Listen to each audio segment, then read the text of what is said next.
Hello everybody, my name is Spoons Rattling, and welcome to a new series that I'm going to try and do on this channel that I call the Pleasure of Painting, which is a reference to one of my biggest inspirations, I'm sure you might know, by the name of Bob Ross.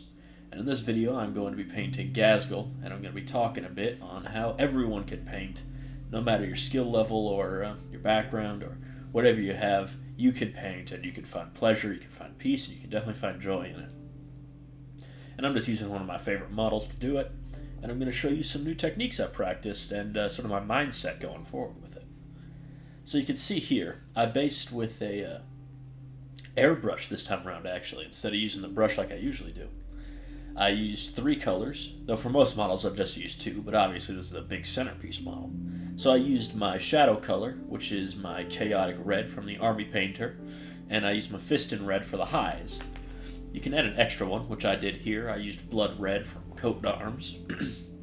Excuse me, I think I have a slight cold. But you can see I'm patching up the base coat just to make sure the color's all even. But it creates this very nice gradient effect. And while I had never in my life attempted to use an airbrush for this, it was super easy. And that's sort of the big theme of today's episode, is trying new things when you paint. You'll realize that it's a lot easier to get the results you want if you jump into things without fear. Here you can see I'm using I believe this is intermediate green from the Army Painter. Standard green, is it? And not from the Army Painter, from Vallejo. Might be flat green. I painted and recorded this a little while ago before I decided how I was going to do this video. But I painted it a little darker than I usually would because I wanted to apply some light highlight work. Again, all about trying new things. The best thing you can do when painting is trying new things. I spent about, I'd want to say, 14 hours on this model, and most of it was doing, new techniques that I haven't tried much before. I really wanted to work on my highlights, and obviously I wanted to use my airbrush. And I use a real cheapo airbrush. You can get it online at Amazon for real cheap. It comes with an air compressor. I'll post it in the comments, so it's a bit finicky. I highly recommend it if you want to try it out, as it comes with a little portable air compressor, even though, as I said, it's a little finicky sometimes. You got to clean it out good. But after you base all the flesh and make sure you're getting all those tough to reach areas like under his armor, you'll realize that's pretty good practice for brush control, which is going to come into this paint job quite a bit later.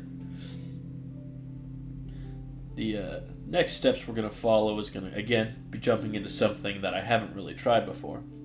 I'm going to be edge highlighting. As you can see here, I started off with a mixed up blood red and white, but it sort of was desaturated and uninteresting. So I decided to brave it a little bit. I used Asterath Red, which is a dry paint from Games Workshop, and I thinned it down till it was, normal consistency, and I used that to highlight. Now, again, I've never really done this before. I just sort of jumped into it now. I usually do the 45-degree angle strategy, as you can see here. But obviously some of them were a little fat, so I'd have to come back and fix them later, which you can always do. This is your model. It's your canvas. You don't have to get it all right in one go. You can come back later and fix it. It's real easy. Just use the original color. And when it comes to highlighting, you're going to want to not use a lot of pressure. That's probably the main thing I realized. You just want to set your sights in and then just lightly drag the brush along it, just enough so the paint's getting left behind, but your bristles aren't really fanning out like they usually do. You can see I'm using my Artist Opus brushes here, which I mainly use for my nicest models and for highlighting, which you can, again, see I'm doing here. And I went around and edge highlighted just about every hard surface on this model. You can see there I made a little mistake, had to wipe it away with my thumb. Then the next step was to paint my bones in a slightly more interesting way. I based his big horns, I guess is the best way to call them, and I pasted them with, Rhinoxide. Sorry, name was escaping me. I was tempted to say Van Dyke Brown, but obviously not. It's Rhinoxide. So you're going to want to apply this in a couple thin base coats. We're just going to do a very simple 2-step bone for this, and the rest we're going to do a little more in the classic style of base coat and then wash. I also painted the whatever they are under his claw, like in the palm of his claw. You can see him here. they're sort of bony, so I decided I would paint them brown and, apply it later. Also, his teeth were painted brown. Here you can see I'm using Ushabti Bone, which is one of my favorite paints, to base a couple of the details here. Mainly two of the teeth on his iron jaw, and also highlighting the smaller side of his dangly crotch flag, I believe is Midwinter Mini calls him. What are you doing? Sorry, my dog's being a little silly. Cut that out. I also painted the horns and the skulls with this, and I just left a little bit of that brown showing on the skulls themselves, and would later apply the speed paint of Pallid Bone from the Armory Painter over all of it. Here I'm using dark Prussian blue to paint the other parts of the dangly crotch flag and the teeth on his iron jaw. This is in reference to an old piece of artwork of Gork and Mork, which I'll put up right now. It's just a nice reference and adds some very nice extra contrast to these sections. That was Prussian blue, by the way. And now we're using one of my favorite paints, Magmadroth Orange, to paint the orange part of that dichotomy of Gork and Mork. You can see this contrast paint just paints orange so easily. And painting it over white, you get slightly paler, and then over Ushabti Bone, you get it slightly warmer. Here you can see, even though his gun's in the way, this is just me getting into the hard-to-reach areas to make sure everything's all painted. It's, again, a super nice paint. I recommend every painter has this in their collection. It's just one coat, and then your orange is done. It's super useful. Here you can see I'm applying that Pallid Bone over the bone details. This is just to give them a bit of extra warmth and depth, especially on the skulls. And the main skull up on his... actually, now that I think about it, where would that be anatomically? I guess his back? Or his shoulders? Let's not worry too much about the science of it. You just want to apply this over all the bone, including the two horns he has next to his head. And then from here, you're going to want to take some black ink and jump into another technique, which is blacklining, into any of the rivets and, not rivets, divots, this bullet hole right on his chest plate, any scars, cuts into his armor. You're going to want to just load up your brush to a fine point with a good bit of black, and then just try and tap it in with the capillary reaction. It should seek out the entirety of the cut pretty easy.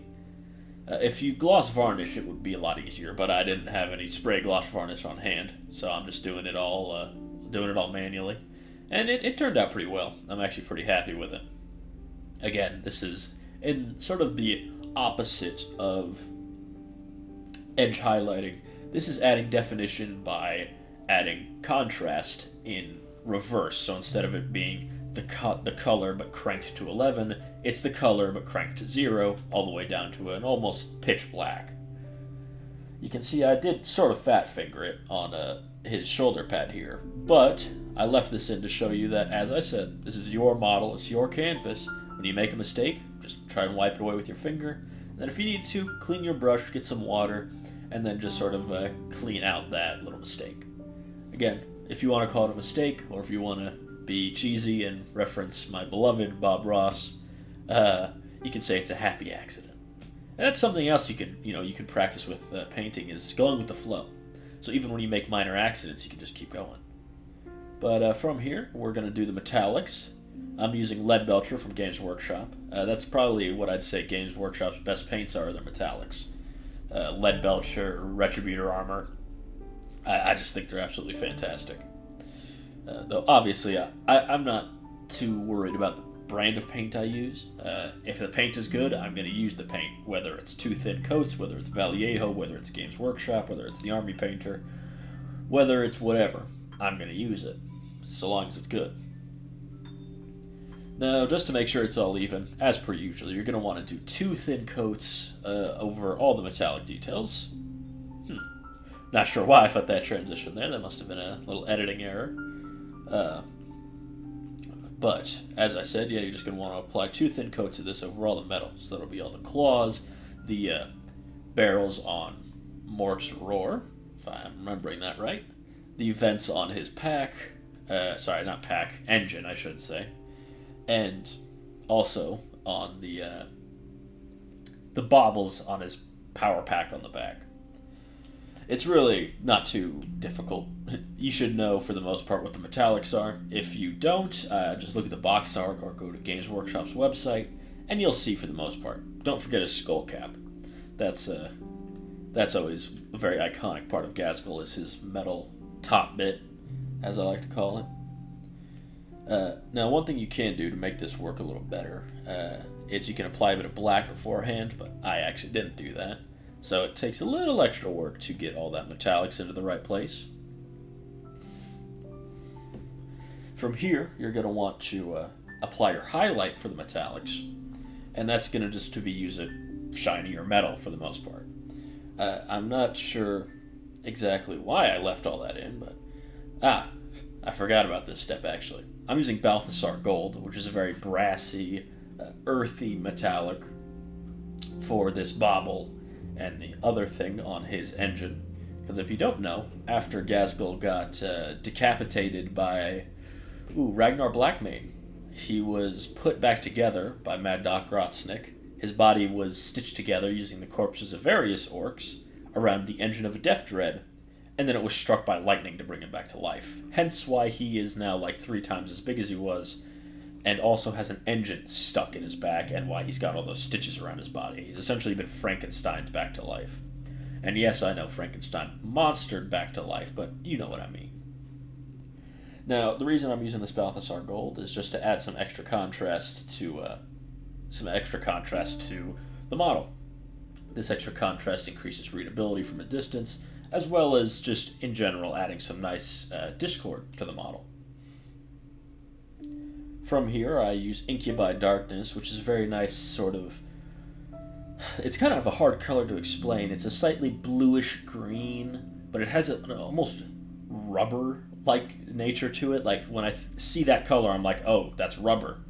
So I'm using that for all of the wiring that is not the exposed bits. I used Balthasar Gold for the wire itself, but the wire coating, that's heat shrink or whatever, I used, obviously, Incubi Darkness, which is just a very cool, calm color that's striking, but at the same time blends into the background. A lot of the other colors, the reds, the oranges, and the blues, to stand out even more than they usually do.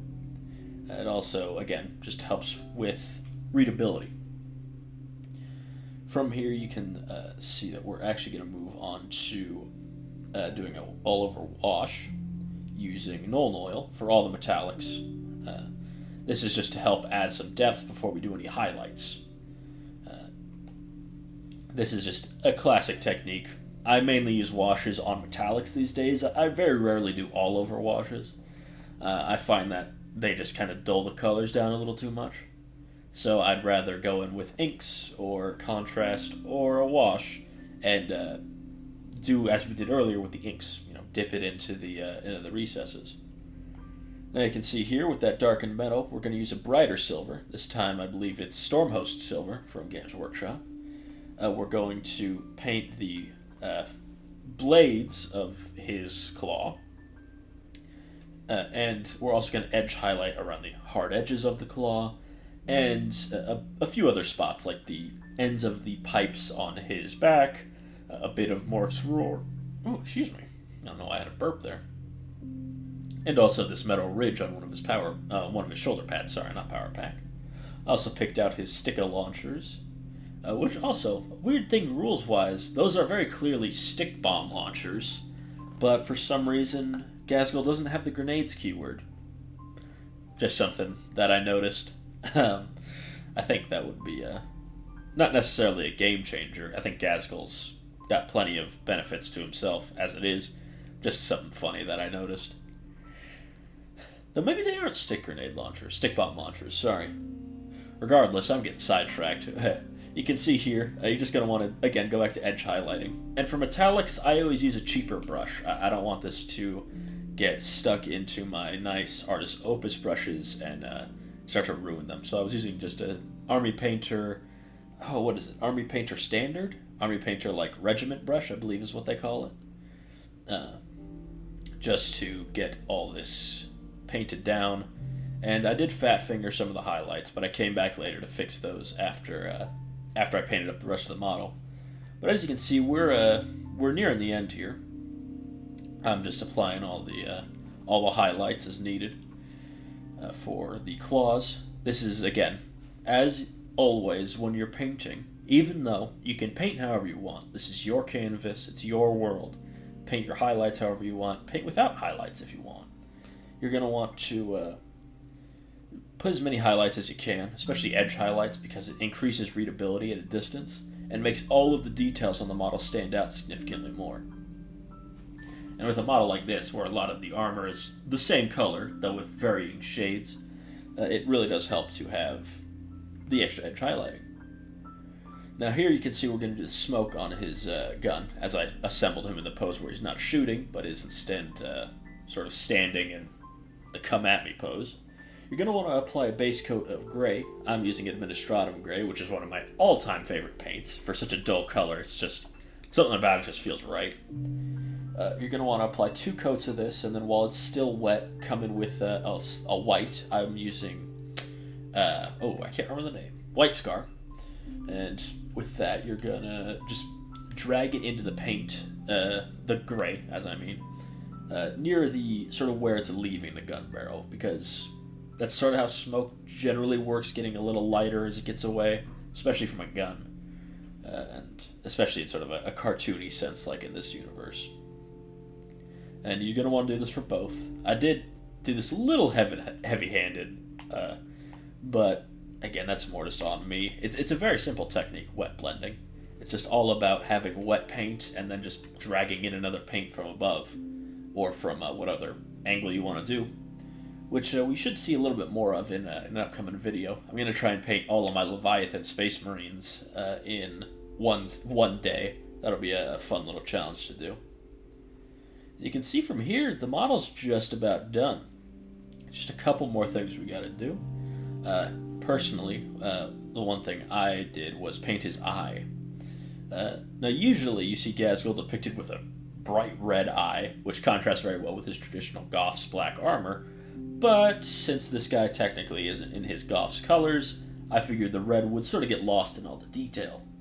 So instead, I used Pilar Glacier, which is a very icy blue, which featured prominently in my Tyranid video.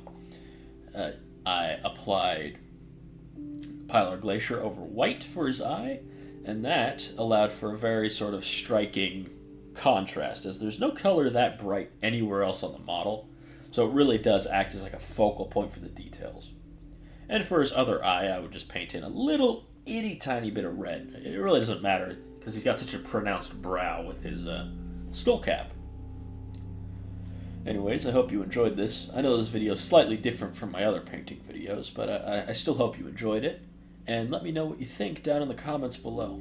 I'm going to be doing more videos in this sort of style, where it's, instead of being do this, then that, then this, then that, it's going to be talking more about the process of painting and showing you how I improve and hopefully helping you. So, my name has been Spoons Rattling. I hope you enjoyed this video. Make sure to like, comment, and subscribe, and I'll see you all next time.